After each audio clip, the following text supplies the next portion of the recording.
Bom, boa noite. Entramos aqui ao vivo.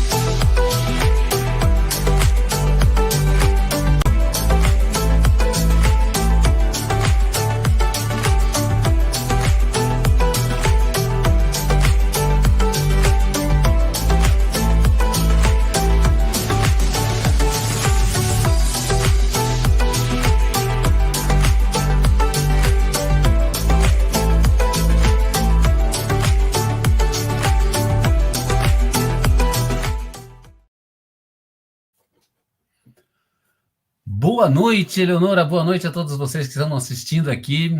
A gente está entrando aí para mais um workshop que faz parte do curso de formação avançada em marketing digital, by Neil Patel.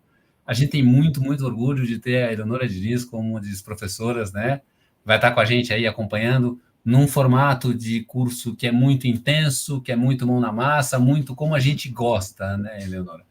Eleonora tem uma história de vida dentro do marketing, dentro de dados, né? Especificamente dados, entrou para marketing, e ela vai trazer um pouco para a gente aqui da carreira no marketing digital.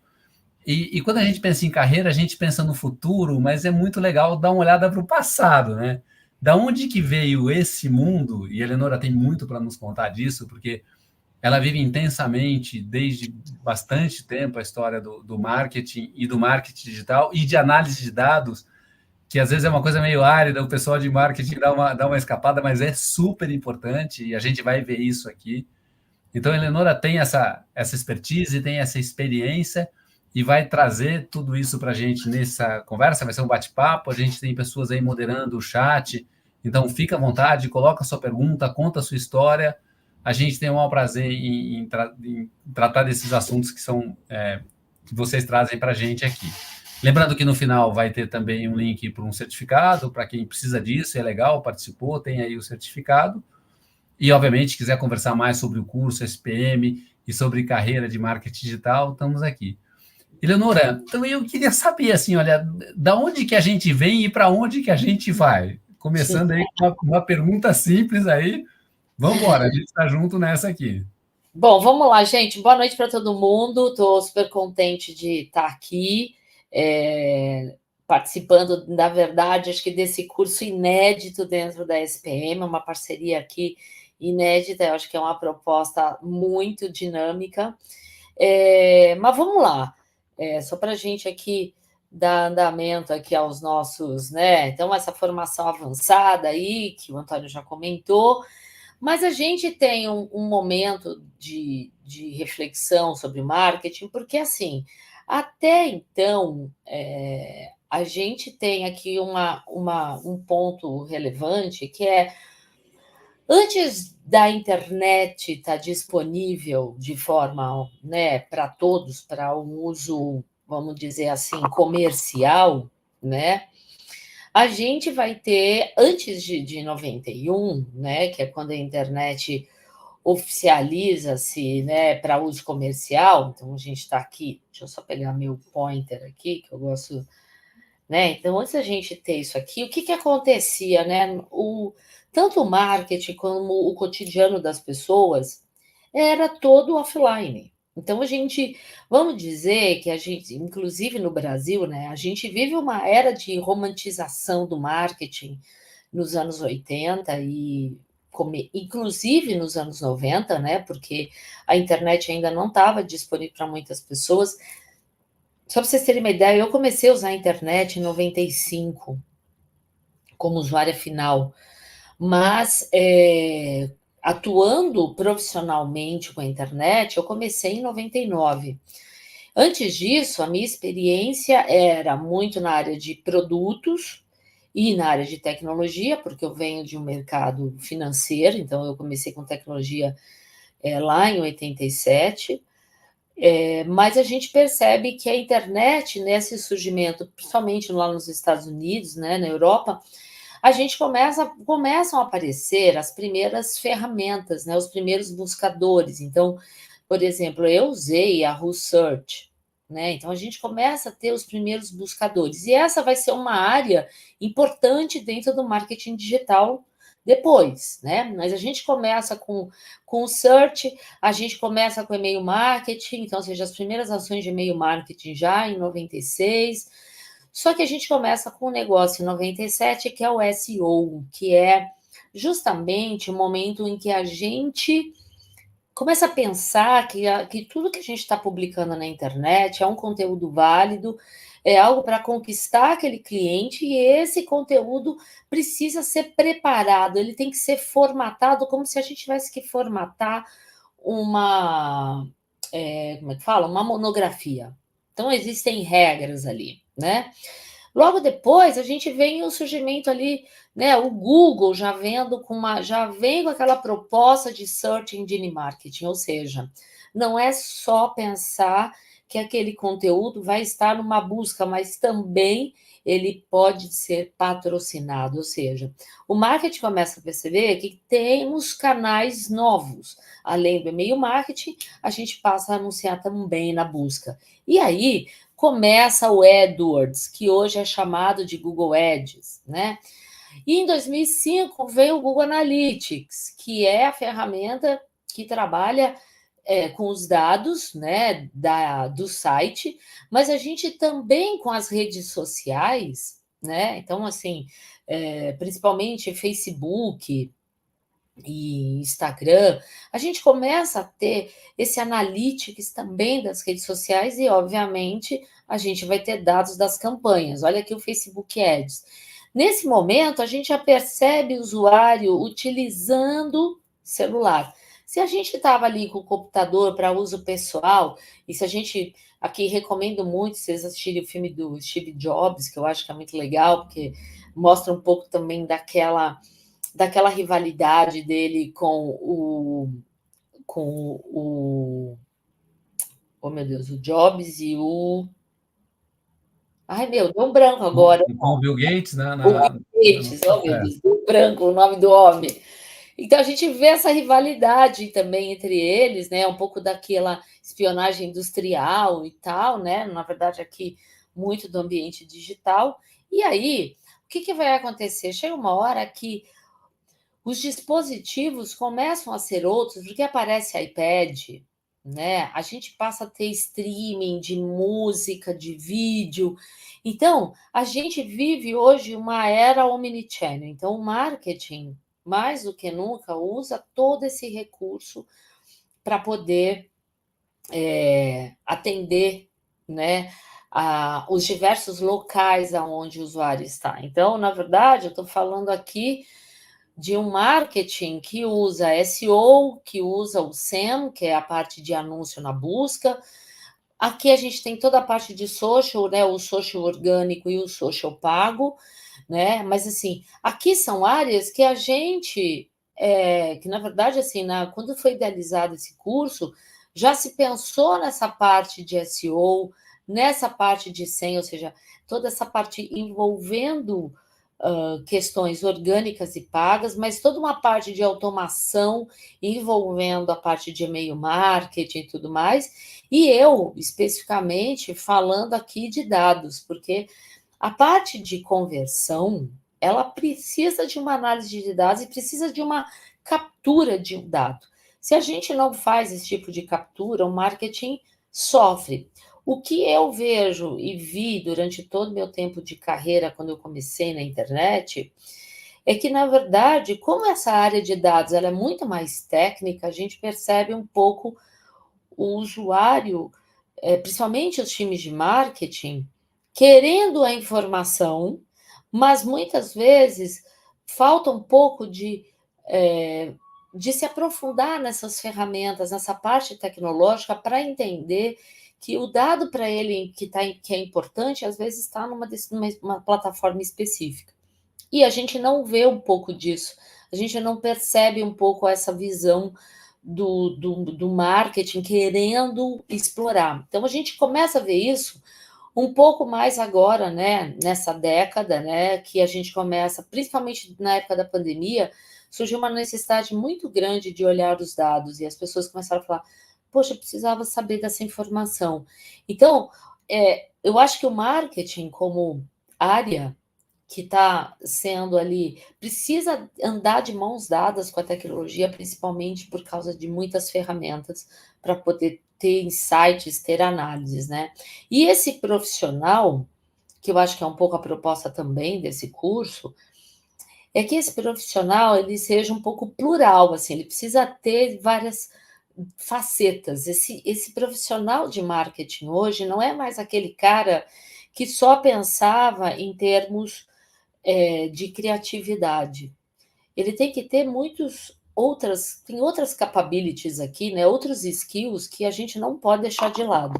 Deixa eu só, inclusive, aqui que eu perdi um pouco a questão aqui do chat para eu dar uma acompanhada, né? É, tem Inclusive uma. tem uma que, que eu acho legal, essa de como é que funcionava essa parte de dados, né?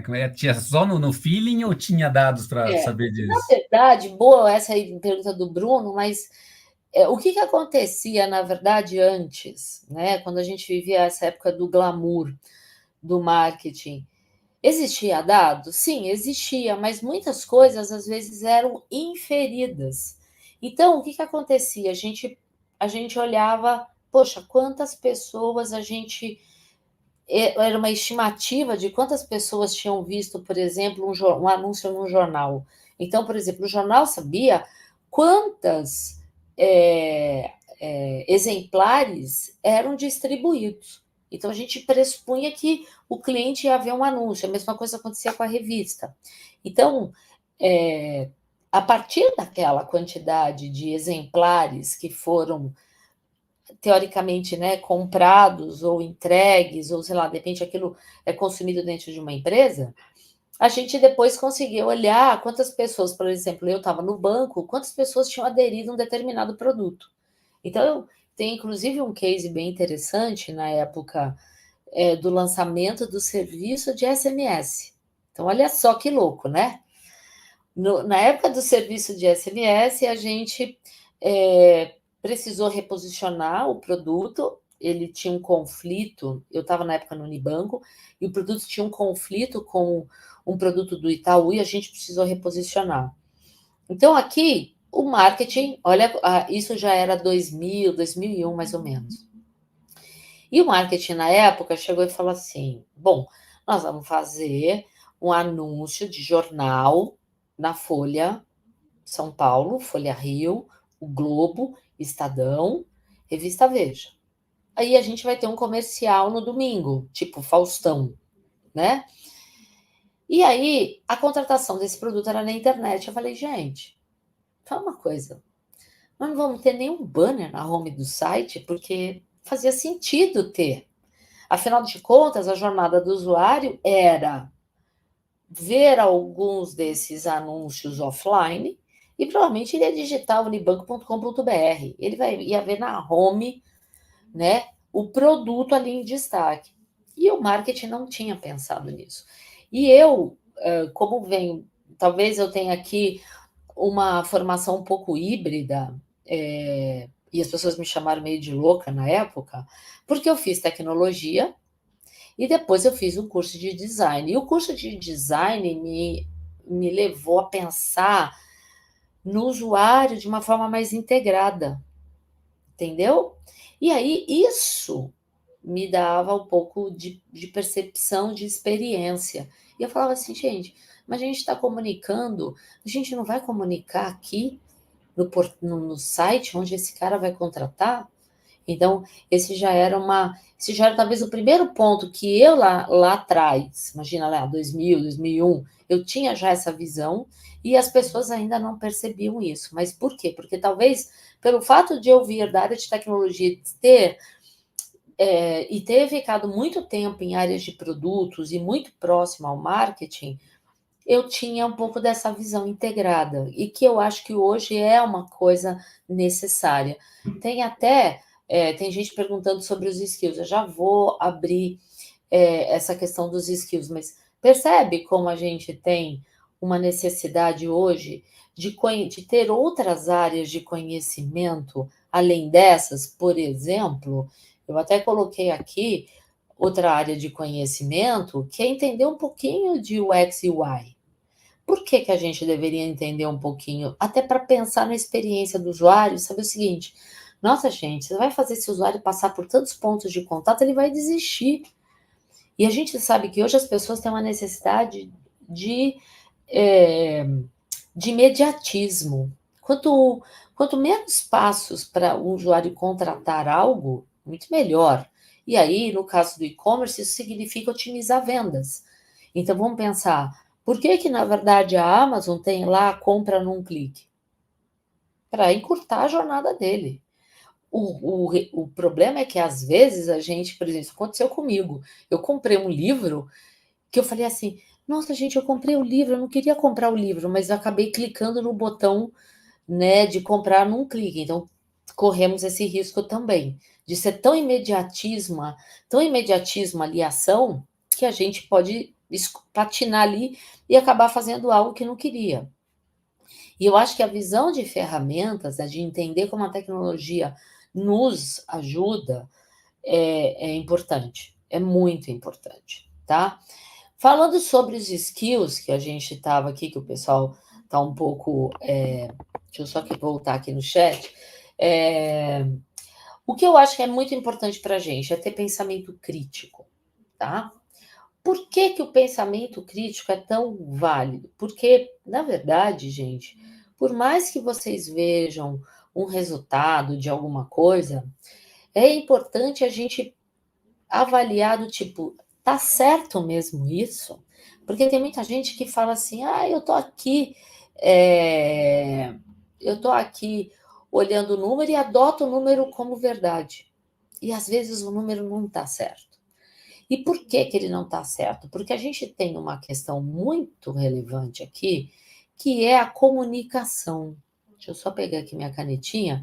A comunicação. Por quê, gente? Porque, na verdade, às vezes o desejo da área de negócios, que muitas vezes o marketing está envolvido ali no planejamento estratégico para ajudar a fazer a divulgação e pensar em todos os pontos de contato que isso vai estar presente, que em algum momento essa comunicação chega distorcida até a base, onde alguém vai ter que implementar essa coleta de dados. Então, isso é uma coisa que eu foco muito na minha aula, seja neste curso ou em todos os cursos que eu ministro aqui na SPM ou em outras escolas. Eu faço muita questão de enfatizar. Você sabe o que foi coletado?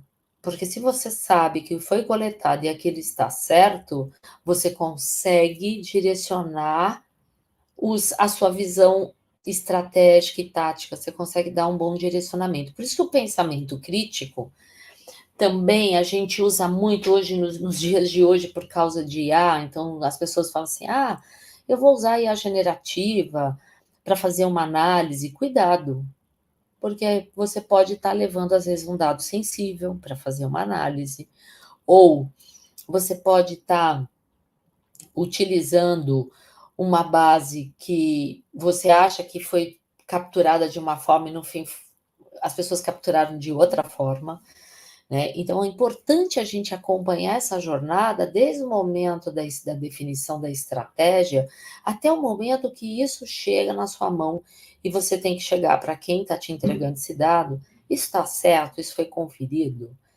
eu posso confiar neste número, então quem te entrega tem que te dar esse parecer. E aí, muitas vezes, as pessoas não fazem esse tipo de comunicação. Obviamente que ser um profissional multidisciplinar, que entende um pouquinho dessa visão dos dados, vai fazer uma diferença entre você e um outro profissional. Porque eu vejo que muitas vezes o pessoal de marketing tem um pouco de resistência à questão de analisar um dado, de talvez fazer algumas contas, talvez usar algumas, sei lá, calcular algum tipo de conversão ou uma taxa de crescimento, porque isso faz parte de uma visão estratégica. Então, ser um profissional multidisciplinar vai fazer diferença, né? Eu acho que a gente tem um ponto muito relevante nos dias de hoje, que a gente vive uma fase de incerteza. Então, a resiliência e a inteligência emocional vai nos ajudar muito, tá? Obviamente que a gente precisa ter uma visão holística.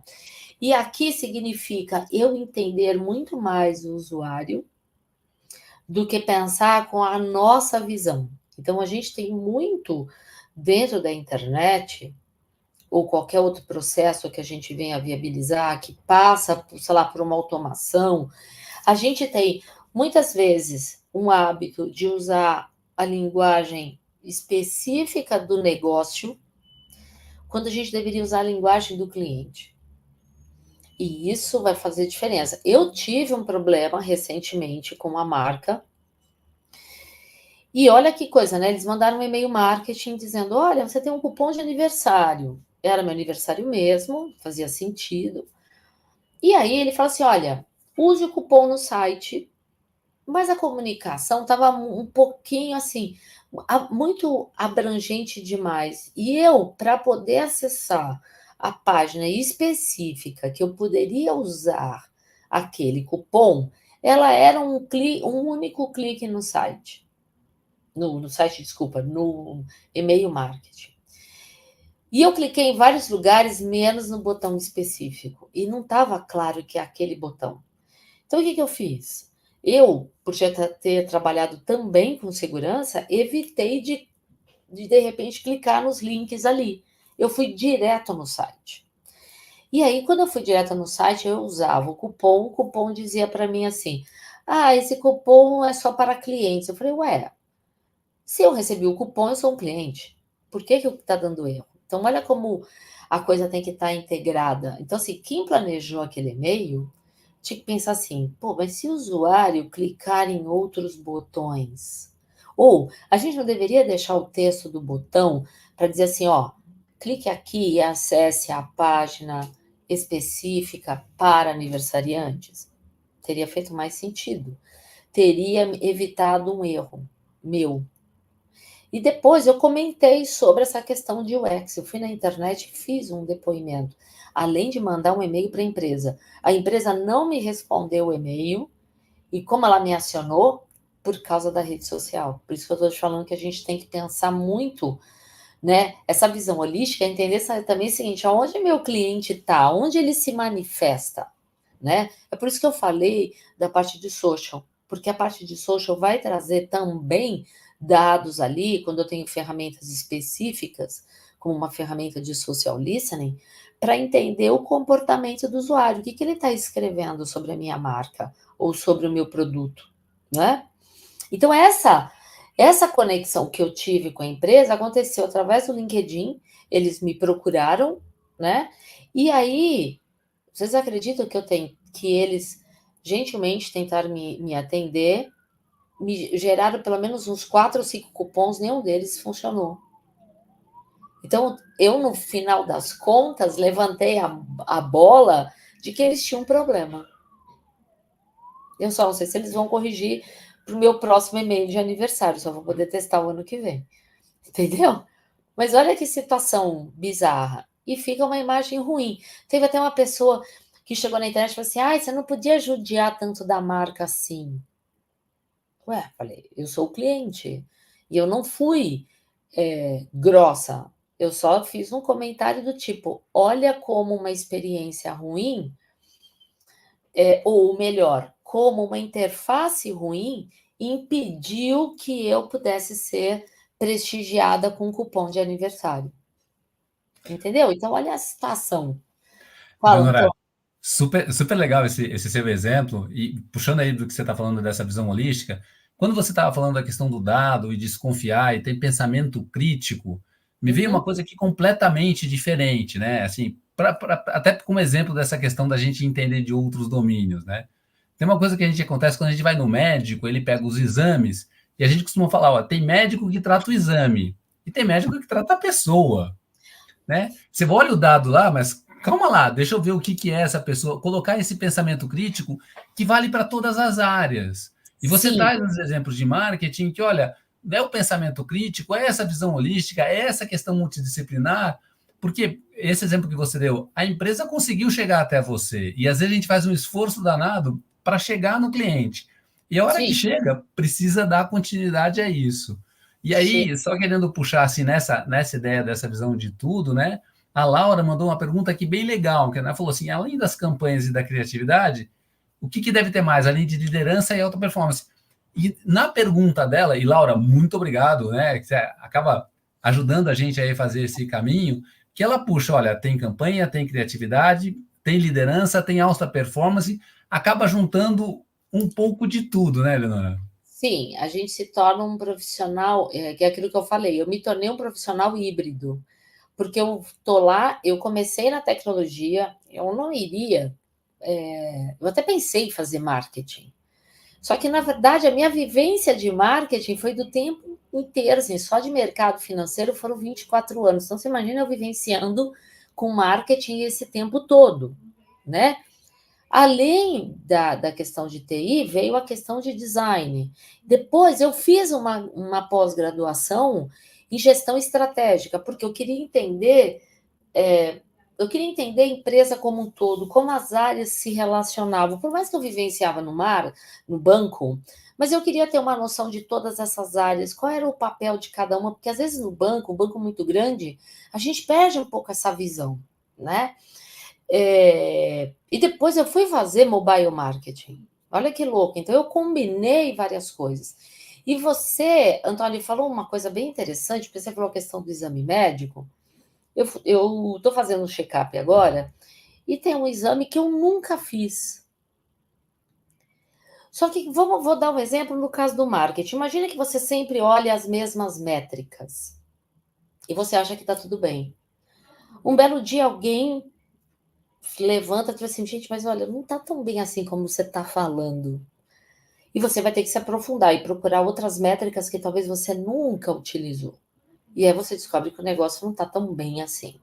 Então, o pensamento crítico também leva você a olhar para outras esferas e se aprofundar em algumas análises para poder ter uma resposta coerente. Então, não adianta a gente olhar para um único número. Então, no caso do meu exame de sangue, vou dar um exemplo aqui, real. Eu sempre olhei para os índices de colesterol, todos eles normais, colesterol bom, colesterol ruim, aquela coisa toda, triglicérides, todos normais. Só que apareceu um outro indicador, né, um outro exame. Eu nunca tinha feito aquele exame de sangue que ele apareceu que eu tenho um nível alto. E aquilo pode ser um fator genético, pode ser alguma coisa atrelada à minha, sei lá, o fator genético com a minha alimentação tem um outro indicador de gordura que eu não colhei. Então, olha que louco. Eu nunca fiz esse exame. Fui fazer agora. Mas por quê? Porque este médico tem uma visão mais. É uma médica, ela tem uma visão mais integrada da pessoa. Então a gente fica sempre naqueles mesmos números. E isso não é só no caso de saúde ou, sei lá, no marketing, em qualquer área, a gente sempre se apega às mesmas métricas, os mesmos números. E aí, quando a coisa tá ruim, as pessoas falam assim, cara, por onde eu começo? O que que eu olho? Por quê? Porque falta você se aprofundar, ser esse cara multidisciplinar que descobre que tem outras coisas na jogada. Então, quando a gente fala de análise de dados, deixa eu só voltar aqui, e isso é uma coisa que eu sempre falo em aula, é, a gente viveu por muito tempo, porque talvez não tinha essa capability, essa visão opa, essa visão de ser um cara é, de ter uma visão mais integrada, a gente apenas declarava que algo tinha acontecido. Ah, minha receita esse mês foi de 50 mil. Tá bom. Ninguém questionava, ninguém falava nada, né? Depois que a gente começou a ter mais dados, essa coisa de ter o dado sempre na mão, sempre tinha alguém com uma visão mais estratégica que perguntava assim: por que isso aconteceu? Por que você faturou 50 mil se no mês anterior você é, faturou 150? Por que você caiu tanto? Ou, se você faturava 20 mil, por que você agora está faturando 50. Então, o porquê já exige de você um nível de profundidade de análise, né? Quando a gente passa a ter muito mais dados de diversos contextos, de diversos cenários, o que acontece com. E aí muita gente fala assim, porque eu vou ter um cientista de dados. Esse cientista de dados, ele precisa ter contexto. E quem passa esse contexto, muitas vezes, é o marketing ou a área de produtos, porque sem contexto não dá para fazer uma boa análise. Então, o que acontece? A gente tem um estágio que a gente chama de preditivo, que a pergunta é: o que pode acontecer se um outro fator externo vir a acontecer? O que pode acontecer comigo? Então, eu consigo me preparar para, de repente, vamos pensar aqui numa Black Friday, eu já sei como é que foi o comportamento do meu público na Black Friday anterior, que campanhas funcionaram bem, que campanhas não funcionaram. Então, eu já tenho mais ou menos uma prévia. Então, eu já sei mais ou menos o que pode acontecer. Mas pode ter algum fator que não está no meu controle que eu talvez não tenha ali jogo, sabe? Pode até ser que eu tenha jogo de cintura para resolver, pode ser que eu seja pego de surpresa. Então, eu tenho histórico para dizer o que pode acontecer e eu sei o que eu posso fazer, mas eu posso ter um cenário muito mais importante, que é quando eu tenho todas as ferramentas na mão e eu falo, eu posso fazer tudo isso deste jeito porque eu sei que vai dar certo.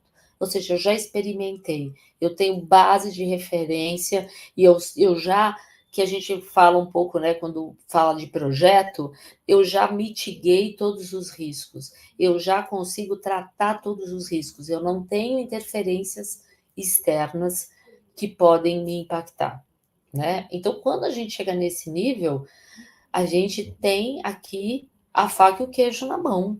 A gente faz o que a gente quer. E essa análise, que seria uma coisa que poderia ser aprofundada pelos profissionais de marketing ou dar a mão para quem é por exemplo, quem é um cientista de dados, é de levar esse contexto. Então, a gente sente um pouco isso, e por isso que a comunicação é importante, porque às vezes a comunicação para ali num nível mais tático, mas não circula entre o time mais técnico, e você precisa andar de mão dada com esse pessoal. Se você não faz isso, o que vai acontecer? Você acaba perdendo a oportunidade de fazer uma grande diferença. Então, eu vejo muito nesse sentido, inclusive, tá, Antônio? Acho que vale a pena a gente reforçar essa importância dos dados, né, nas tomadas de decisão. Isso não quer dizer que o marketing não é uma área criativa. Sim, a gente vê soluções muito criativas na internet. Então, por exemplo, teve um case antigo de Smirnoff Ice, em que a Smirnoff Ice foi lá e mudou o sabor da bebida. As pessoas foram para a rede social e reclamaram. E aí, o que aconteceu? A Smirnoff Ice, de uma forma muito elegante, soltou um vídeo na internet, bem legal, né, dizendo que tinha uma pessoa que tinha gostado daquele sabor e que ela estava muito feliz porque ela ia ficar com todo o estoque, mas que a Smirnoff Ice ia atender o pedido do consumidor e iria voltar com a fórmula antiga. E aí, se não bastasse isso, o que ela fez? Ela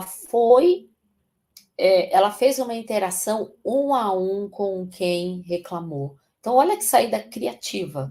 Essa interação, essa humanização do marketing, que é uma coisa que o Philip Kotler vem defendendo, inclusive o último livro dele, que também foi lançado na SPM, porque tem um professor da SPM que faz parte, né, desse livro, recomendo vocês, inclusive, quem tem interesse em se aprofundar nessa nova visão do marketing, é a questão de a gente trabalhar o marketing human to human, ou seja, humanos com humanos. A gente tem tecnologia? Sim, temos, mas essa visão humanística, essa visão mais humana do marketing, ela não pode se perder.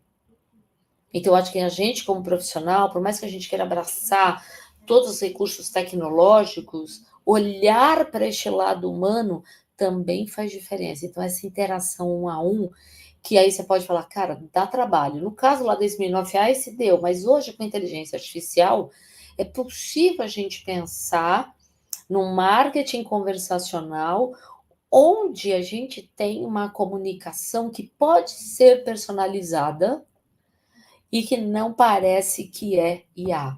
Eu vi um case do iFood nesse evento de inteligência artificial que eu estive, onde eles usaram uma ferramenta para fazer ali, vamos pensar ali, uma ferramenta, um chat conversacional. Na verdade, a IA ligava para o cliente numa voz super humanizada para falar com uma outra pessoa. E, gente, a outra pessoa não percebeu que ela estava falando com uma IA.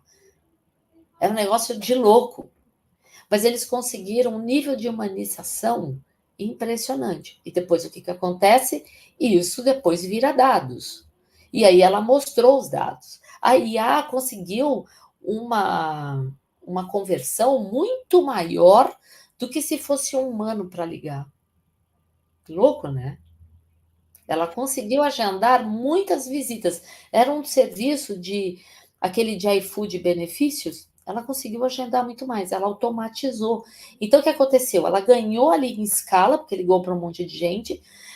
Aquela IA tinha a noção de agendamento, então ela tinha acesso aos calendários para agendar as reuniões. Gente, automatizou todo esse atendimento. Olha que louco.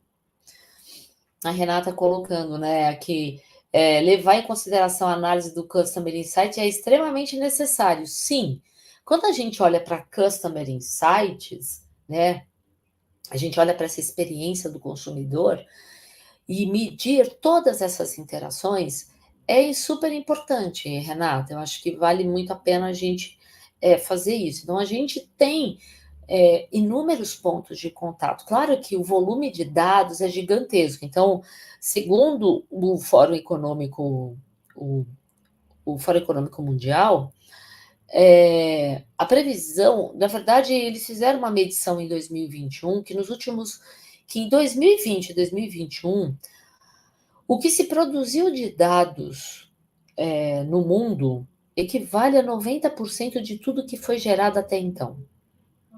É gigantesco. A previsão para 2025 é de 175, acho que é exabytes, se não me engano. São 6 trilhões de bytes. Para ajudar, né, a interpretação deste número tão gigantesco, a gente está falando de 175 bilhões de HDs de 1 tera. Dá para imaginar 175 bilhões de HDs de 1 tera? Se a gente dividir pela população mundial, a gente diz que cada ser humano produz 17 HDs de 1 tera em um ano. Você produz tudo isso de dados? Você fala, eu não. Mas você publica na rede social. E a boa parte desses dados são dados que a gente chama de não estruturados. Por quê? Porque tem áudio, porque tem vídeo, porque tem foto. São dados que a gente... E aí, o que vai acontecer? Vão existir ferramentas tecnológicas que interpretam o áudio, o texto, o vídeo e a imagem. Eu participei de uma apuração de Big Brother em 2022, e eu fazendo análise dos dados ali na unha, usando uma planilha Excel. Eu acertei 17 dos 19 paredões. E eu estava juntamente com com o pessoal de uma outra ferramenta. Eles acertaram um a mais do que eu, mas a ferramenta deles, inclusive, fazia interpretação de imagem. Então, se a pessoa votava em uma pessoa, né, para ficar ou para sair do paredão, e ela publicava a foto, eles conseguiam contabilizar aquilo como um número para dizer, mais do que olhar os números que eram, sei lá, semi-estruturados que a gente conseguia contabilizar, eles conseguiam contabilizar números de informações não estruturadas. É maluco isso, né? E Eleonora, essa sua experiência é muito legal. Você sabe que eu tenho uma profunda admiração pela sua carreira, pelos resultados que você traz. E aqui tem a pergunta do Diego, né? Quais são os desafios para quem trabalha E eu estava pensando, no começo você colocou lá aquela questão de resiliência, e a gente estava conversando antes também sobre a quantidade de profissionais de marketing que existe, a É, necessidade que você tem que se destacar sim, nesse mercado. Acho que você tem os números de LinkedIn de quantas pessoas tem, e sim. como que você tem que ser, você tem se manter atualizado, porque é uma coisa que você faz, a gente estava conversando aqui, você ao mesmo tempo que fala inteligência artificial, você traz Cloudflare, você traz Human to Woman, você traz as coisas atuais, olhando para um passado. Como é que a gente consegue lidar com tudo isso? Como é que a gente se mantém atualizado para se destacar nesse oceano de pessoas na área de marketing? Puxando aí um pouquinho essa pergunta do Diego para a gente entrar um pouquinho nessa área da carreira mesmo de marketing. Olha, eu confesso a você que teve um amigo também que falou essa mesma pergunta: "Gente, como é que você é uma", ele falou para mim assim: "Você é a pessoa que tem um como é que é? Lifelong learning". Eu estou o tempo inteiro, estudando alguma coisa. O que eu acho que a gente tem que fazer, eu como profissional, seja eu da área de dados, né, de tecnologia, tá muito próximo de marketing, seja você de marketing ou de qualquer outra área. Você tem que estar próximo de quem está um passo à frente de você. Então, eu acho que a gente tem hoje muitas mídias, né, muitos fontes de notícias que são importantes. Então, por exemplo, escola como a SPM, sempre sai alguma coisa relevante em rede social, principalmente no LinkedIn ou no Instagram, geralmente no LinkedIn. Então, a gente vê, a SPM sempre está ali com um passo à frente. E a gente tem outras escolas que têm essa proposta, não especificamente em marketing, mas a gente vai ver outras escolas que estão focadas na sua área de atuação, né? Então, acho que escola, principalmente essas mais disruptivas, como no caso da SPM, acho que a gente tem que colar na grade. Aí, acho que o outro ponto é a gente estar próximo ou consumir informação de, é, de mídias que são idôneas, porque, gente, pessoas que colocam. Tem gente que às vezes coloca um conteúdo na internet, mas você não sabe de onde veio. Então, por exemplo, eu quando publico algo, faço uma referência, que nem fiz uma referência aqui ao Fórum Econômico Mundial. Mas por quê? Porque eu fui lá pesquisar.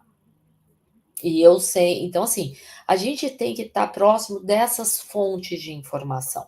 Então, um MIT, um, por exemplo, um Salesforce, então grandes ferramentas trazem muito disso. Google tem muita informação. Claro, o Google ele tem ali uma coisa muito mais de grande público, mas, por exemplo, se você quer ver algo diferente, vai olhar o Gartner. O Gartner já está ali algumas, você entendeu? Algumas gerações à frente. O MIT está em algumas, eu tenho o MIT Review, a revista, tem coisas ali que saem. Então, é legal seguir esses caras em redes sociais. Por quê? Porque você começa a perceber para onde está se movimentando. E neste momento de inteligência artificial, como eu falei do evento que eu estava, o que a gente percebe? Se antigamente a gente conseguia prever como vai ser daqui a 2, 5, 10 anos, com IA não dá mais. A IA vai ser mais difícil. O máximo que a gente pode prever é o seguinte: daqui a um ano pode ser que a coisa já foi exponencial. O que a gente está vivendo agora é vamos dizer assim, uma variação, uma alteração de direção praticamente exponencial. Então, quando começou a história de IA generativa, muita gente falava assim: ah, isso aí vai demorar. Que nada. O pessoal já está falando, eu não falei aqui o exemplo do iFood. Outra marca que tem feito isso é a Alice, que é o plano de saúde. Eles têm um atendimento por IA no celular. Incrível. Então, o que a gente está vendo? Essa parte de marketing humanizado, misturado com chatbots, que tem ali um preparo de base de conhecimento relevante, vai gerar uma experiência melhor de atendimento. Então, esse é o primeiro ponto. Então, se a gente for olhar várias empresas que falam de chatbot, você vai perceber que tem algumas que estão mais embasadas, porque aí você vai numa dessas fontes de dados, de repente, meu, olha lá, vamos olhar escolas que são de ponta, como uma Stanford ou uma Harvard, ou um MIT escola mesmo, não o MIT Review, né, que é a revista, mas a gente tem esses caras, então a gente tem que dar uma olhada para eles, até porque muitas vezes algumas novidades chegam fora, principalmente nos Estados Unidos, para a gente poder se antecipar aqui. Então, esse tempo de adesão de uma nova tecnologia, ele está encurtando. É um negócio maluco. Se antes, por exemplo, vamos pensar em curva de adesão de uma ferramenta, de uma rede social. O tempo de adesão para o Instagram, eu não lembro agora, tá? Mas vamos chutar aqui. 5 anos. O tempo de adesão do TikTok foi 6 meses. Ou, sei lá, menos de um ano. Entendeu? Então, este tempo de adesão para novas tecnologias, ele está encurtando. Se a gente fosse pensar, e eu vi uma apresentação do Ricardo Amorim, ele falando o seguinte: se a gente contasse um dia inteiro, então, enquanto o homem levou ali com a evolução, sei lá, da energia elétrica, do motor a vapor, que eram coisas que demoravam muito, o Ricardo Amorim falou o seguinte: sabe aquela coisa de Fórmula 1, que é milésimos de segundos entre um piloto e outro para fazer uma troca de um pneu, para fazer um pit stop? É milésimos de segundo. Se a gente fosse pensar a adesão dessas novas tecnologias, a cada milésimo de segundo aparece uma nova. Então, se manter atualizado vai dar trabalho. O que a gente vai ter que pensar é que talvez a gente vai ter que escolher uma linha de trabalho, uma linha para acompanhar, porque não vai adiantar você querer acompanhar tudo. Eu até falei com o Antônio, eu voltei do evento num nível assim, eu acho que eu tive uma overdose de informação que fazia tempo que eu não tinha, e eu falava assim, gente do céu, o que eu sabe que assim, eu travei no domingo, eu falei, gente, eu não quero olhar computador, não quero olhar celular, não quero olhar nada, eu quero fazer uma atividade, sabe assim, uma caminhada, uma atividade real, eu não quero pensar nada no digital, porque eu fiquei, assim, me deu, sabe assim, assim, por um instante, um pânico, tipo, gente, como é que eu faço? E depois eu comecei a pensar, eu falei, bom, peraí, eu preciso escolher uma linha de atuação. Então, marketing, você vai ter para assim, tá bom, olha, eu vou olhar mais para chatbots, porque eu acho que eu vou automatizar o atendimento. Eu acho que essa é uma linha de atuação. Então, como você conseguir oferecer uma boa experiência para esse cara, né? Aqui a gente está falando de automação, como era o e-mail marketing no passado. Mas o fato de eu trabalhar com chatbot aqui, eu tenho um lead muito mais quente do que o cara do e-mail marketing. O e-mail marketing vai continuar existindo? Vai. A gente vai abandonar ele? Talvez não, porque pode ser que você tenha um perfil, uma segmentação de público que gosta mais do e-mail, porque ele não quer ser importunado por um chatbot. Tem gente que não gosta, entendeu? Então, acho que a gente vai ter tecnologias e tecnologias em função de um determinado público, né? Eu E vejo dessa a gente veio conversando aqui sobre essa atualização, que eu acho que foi uma coisa que você faz brilhantemente.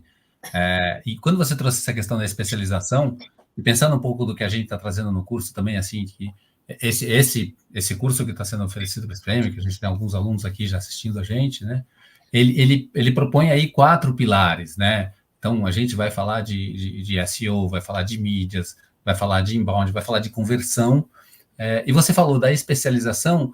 Eu lembro, assim, e também já estou aqui há bastante anos nessa estrada, né? De que se você se especializa demais, você corre o risco de se especializar numa coisa que depois vai morrer. Porque está isso. tudo muito dinâmico, coisas novas surgem, coisas antigas deixam ou não deixam, a gente nunca sabe, né? Você falou do e-mail, pode ser que sim, pode ser que não. A gente Sim, fica com essa questão toda envolvida aí, mas eu lembro que o conselho de antigamente ainda vale, né? Você se especializa, mas não esquece do todo. Fica muito Isso bom mesmo. naquilo que você sabe fazer, mas dá uma olhada para o todo, que é um pouco como a gente. É um olho no peixe, outro no gato, que a gente fala, né? Exatamente, né? Isso tem a ver com a sua gestão de carreira e no marketing, uma carreira aí que, como a gente viu, tem muita gente na área, tem muito, mas tem muito trabalho também, né? Tem muita Tem, coisa acontecendo, né? tem. O que eu acho que nem, por exemplo, o Ian ali comentou sobre o ManyChat. Isso, o ManyChat é uma plataforma de marketing, mas eu vou te falar, viu? Tem possibilidade de você criar automação no ChatGPT dinamicamente. Então, assim, uma coisa que a gente não pode esquecer é que aquele profissional de tecnologia vai continuar a ter um papel fundamental, porque ele é o cara que vai customizar. Então, as ideias vão vir daquele cara que é a pessoa que tem ou está sentindo a dor, né? Mas as automações muitas vezes vão ser implementadas por um time de tecnologia, dependendo do que você quer, tá? Por exemplo, o ManyChat é uma forma de você trabalhar com esse marketing conversacional de um jeito mais simples, tá? Mas eu concordo com você que a gente. Eu vi um conceito recentemente e eu acho que ele vale para qualquer área. Tem muita gente que assim, pensa numa árvore. Então você tem o tronco e você tem os galhos, tá? Os galhos são expertises que você tem. Então, se você só olhou para a expertise ou para uma ferramenta ou para uma linha de comunicação ali, ou uma linha de estudo, mas não se atentou à base, o que acontece? Um dia aquele galho seca, você perdeu aquela expertise. Aquela sua expertise não serve para mais nada, tá? Então, vou dar um exemplo no meu caso. Quando eu fui fazer tecnologia, uma coisa que eu tive que entender era de lógica. E eu tinha um pouco de dificuldade para pensar logicamente, para pensar em fluxos e tal. E aí, depois de muitos, muitos anos, eu ainda estava no banco, eu fui fazer um curso de Java. Olha que louco. E aí o professor falava assim, e quem estava junto comigo nunca me viu programar.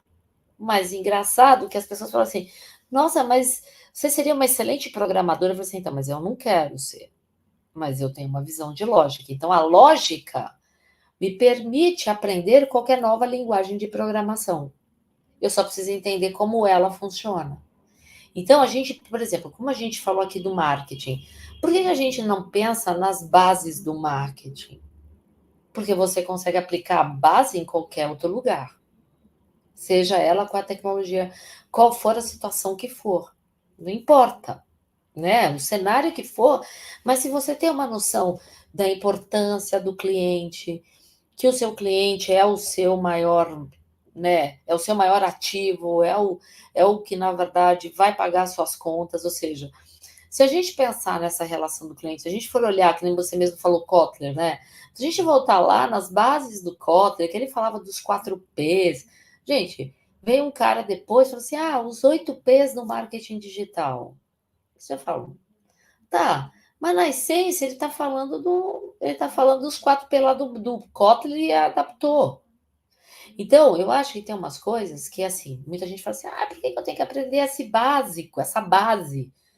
Porque a base vai te dizer, assim, por mais que você olhou um caminho, mas você tem perfil ou know-how para enxergar outros e falar assim, eu estou achando que eu deveria olhar para lá. Então, por exemplo, eu estou vendo muito a questão de automação. Eu quero experimentar. Eu vou experimentar em alguma coisa no meu negócio, eu vou experimentar uma automação. Outra coisa, eu quero experimentar a questão de chat, de conversacional. Eu posso, de repente, querer vender um curso ou eu quero vender uma consultoria e eu ponho uma inteligência artificial ali para fazer uma triagem inicial para mim. Mas tem outras áreas que, na verdade, por mais que a gente está falando muito de IA generativa, amanhã vai aparecer um negócio assim, olha, a IA já está tão boa que ela já está analisando o dado. Opa, Quero saber se ela vai analisar tão bem quanto a visão humana. Então, uma coisa que eu acho que ainda hoje, analisar um dado só é possível se eu enviar um dado de qualidade. Segundo, se eu entregar o contexto para IA e fazer uma engenharia de prompt ali, um prompt muito bem feito. E sabe o que é o louco do engenharia de prompt? É aquele português estruturado que a gente usava para fazer quando a gente especificava um programa para alguém. Olha que louco. Hoje a Aquele, gente fala aquele nosso aquele nosso Portugal, né? Escrevia em português, português estruturado e colocava lá. a gente usava o português estruturado para falar: Estruturado. olha, se acontecer tal coisa, faça isso, se acontecer tal coisa, faça aquilo. Se não acontecer nada disso, você vai dar uma mensagem. A gente É. fazia isso, né? Ou E seja, Eleonora, a gente está encaminhando aqui para o nosso tempo final aqui. A Fabiana, eu falei aquela coisa de que ferramentas que vão desaparecer, ela pediu um exercício aí para imaginar quais ferramentas do marketing que você acha que pode desaparecer. E, e a gente falou de muita coisa, falou de vários assuntos, né? Lembrando que isso aí faz parte de um curso, essa workshop faz parte do curso, a gente já teve outras duas, com a Renata, com a Sara, vai ter uma próxima com o Will. Mas uhum. enquanto você responde essa aí, acho que o pessoal já vai colocar aí o link do certificado, né? E uma informação aí pelo curso. Mas é um E eu acho exercício que eu tenho de que futurismo colocar, aí, né? e eu acho que eu tenho que colocar o QR Code também, né? Isso, acho que está na hora aí da gente colocar isso, tá? Então tá, vamos deixar o QR Code aqui para o pessoal. Olha, eu vou te falar que essa é uma resposta que eu diria assim, pelo que eu vi, eu acho que assim, a gente pode acontecer, tá?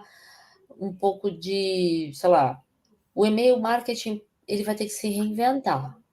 Eu acho que ele é um cara que pode sofrer com isso, tá? É, eu acho que assim, as ferramentas que a gente tem de social listening, né, que faz interpretação de texto, no dia que a gente conseguir, através de uma automatização, numa IA, fazer isso, a gente, a gente pode ser que a gente vai ter uma substituição, né? Uma substituição de uma ferramenta que a gente fala de listening para usar uma IA.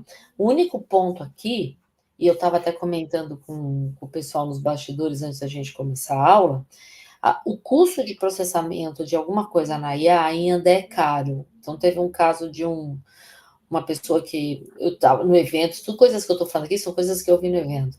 Um cara que falou: não, eu customizo aqui e eu faço tudo certinho, tal, não precisa se preocupar, não precisa de orientação. Ele consumiu não sei quantos mil tokens que o token é uma unidade de consumo de IA, né? E eu não sei quantos mil tokens ele consumiu, que deu equivalente a mais de 12 mil reais no cartão de crédito dele ali no ato, entendeu? Então, eu acho que é assim, as coisas vão trocar, né? A gente vai substituir ferramentas à medida que o custo de alguma coisa na IA se torne mais barato do que comprar uma ferramenta aqui. Então, por exemplo, será que eu vou construir um sistema em CRM? Talvez. Pode até ser que com a IA, numa automatização, você consiga. Mas, por exemplo, coisas que a IA faz muito rápido, que é a coisa de interpretar, eu acho que pode ser que em algum momento a gente vá conseguir interpretar um texto. Então, a gente está falando aqui de um dado. Ele já consegue ler uma imagem. Então, por exemplo, se eu uso, por exemplo, o PowerPoint com Copilot ou com ChatGPT, ele já vê a imagem e ele já interpreta a imagem para mim. Então, eu acho que a gente não está longe disso, sabe? Então, eu acho que assim, tudo aquilo que levar a uma maior interação com o usuário, eu acredito que a IA pode ser que vá substituir isso. Então, por exemplo, eu acho que a interação do e-mail ela é um pouco mais fraquinha do que uma interação num chat ou no WhatsApp, né? Então eu vejo isso, pelo menos é o que eu vejo hoje. Pode ser que daqui a 6 meses a minha resposta já está furada. Como eu falei, o negócio como é que fala? O negócio é dinâmico demais, né? Tem uma pergunta aqui do Eduardo, dá para a gente ver essa pergunta dele, que ele pergunta assim: o mercado vem buscando cada vez mais profissionais que consigam trabalhar todas as etapas do funil de venda. Ô, Eduardo, isso é verdade. A gente tem que olhar, por quê? Olha, porque o funil de venda, um topo de funil, muitas vezes a gente está num mar aberto. O que, que é isso? Olhar para um SEO, olhar para um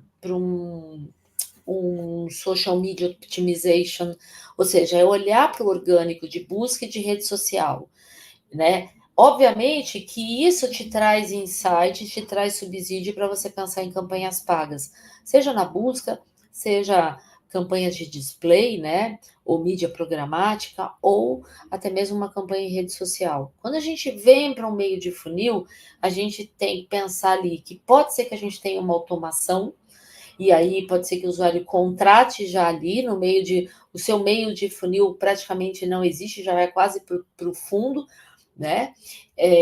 Então, pode ser que ali aquela sua campanha já gere uma interação dentro de um chatbot ou de um WhatsApp ali com IA que você já responde e já resolve o problema do cara. Claro que dependendo do que ele quer, você vai ter que levar ele para o site. Aí você não escapa de usar uma ferramenta de analytics ali, até para entender se aquele usuário efetivamente compra. Lembrando que a gente não pode esquecer da questão de UX e UI para encurtar essa jornada, para não ser tão longa, né? Aí você consegue ter esse usuário ali na manga muito rápido, tá? Eleonora, a gente tá chegando aqui no nosso tempo, foi fantástico. Pois a gente conversou bastante antes e a gente conversa bastante e eu aprendi muito. Imagino que quem está com a gente aqui também aprendeu. E eu queria lembrar para todo mundo que assistiu que esse workshop ele faz parte desse curso que a SPM está oferecendo em conjunto com a Neupatel. A Eleonora é uma das professoras. A gente dividiu esse curso em 4 pilares, então vai ter SEO, mídia, embalde, em conversão, num modelo super mão na massa, num modelo olha, resolver problemas em parceria com o mercado. Então, a gente tem também Philips, TOTOS, MedSenior e a própria New Patel Digital, que é a agência New Patel, trabalhando estes conceitos. Então, a cada 3 semanas tem um problema para resolver, resolve o problema, aprende como faz, e traz um pouco da pergunta que veio do Eduardo, né? De ver o funil todo, de ver o todo Sim. e aprofundar na mão na massa daquele assunto específico. E, obviamente, você sai com um certificado da SPM que não preciso falar mais nada, a gente sabe o valor que tem. Então, tem o QR Code aí para acessar o curso. Para quem já está matriculado, que legal, seja bem-vindo, aproveita. Daqui a pouco tem a próxima, daqui a alguns dias você vai ter a próxima com o Will. E a gente está preparando um curso muito, muito, muito legal. E, Eleonora, muito obrigado pelas suas palavras, pelo seu conhecimento, pela sua experiência. E acho que ajudou a gente aí nessa ideia de carreira de marketing. E aí abro a palavra para você dar uma finalizada. Se acontecer alguma pergunta, talvez a gente consiga encaixar e fazer uma resposta rapidinha aqui. E muito obrigado a você que assistiu a gente. Obrigada, na verdade, obrigada, Antônia, aí, por estar aqui comigo, né? Gente, obrigada a todos vocês. Então, assim, quem quiser aí, na verdade, me encontrar, eu estou aí nas redes sociais, então estou muito presente lá no LinkedIn. Vou só deixar. Vocês podem me achar como Eleonora Diniz, tá? Tanto no LinkedIn quanto no Instagram. O Felipe pergunta aqui, né? Se o SEO também precisa se reinventar. Olha, eu vi gente comentando de que pode ser que a IA faça esse papel de, às vezes, a IA, de uma certa forma, pode até ser que ela se beneficie do SEO, né? Mas eu já vi gente comentando de você conseguir comprar algo já dentro de um chat GPT. Olha que louco, entendeu? Então, eu acho que o SEO, como se você pedir para um chat GPT te ajudar em termos de SEO, ele está bem redondinho, assim, traz ali um básico, mas nada que uma expertise um pouco mais aprofundada não vai dar para, tipo assim, não vai dar para ele encostar em você se você tiver um conhecimento aprofundado de SEO. Então, assim, o básico, dependendo do que você faz em termos de prompt, a IA vai conseguir responder. Então, você tem que saber fazer a pergunta, né? Agora, eu acho que assim, todo mundo vai ter que perder o medo e passar a usar IA e passar a tentar automatizar aquilo que você já faz bem para encurtar o tempo. Então, eu vejo muito isso, um aumento de produtividade, né? Em todos os sentidos, se você souber conversar bem com a IA. Tá bom? Legal, Leonora, mais uma vez, muito, muito obrigado. Foi bem, Obrigada, bem gente. legal aqui. Os links aí estão no chat, o pessoal está conversando, o certificado tem um apoio aí do pessoal que está cuidando disso para ser entregue. E espero todos vocês aí na próxima com o professor Will e no curso também. Venham aí, vocês não vão se arrepender. Tem muita coisa legal para a gente discutir, aprofundar e fazer acontecer. Muito obrigado. Obrigada, gente. Espero vocês aí no curso, hein? Tchau. Tchau, tchau.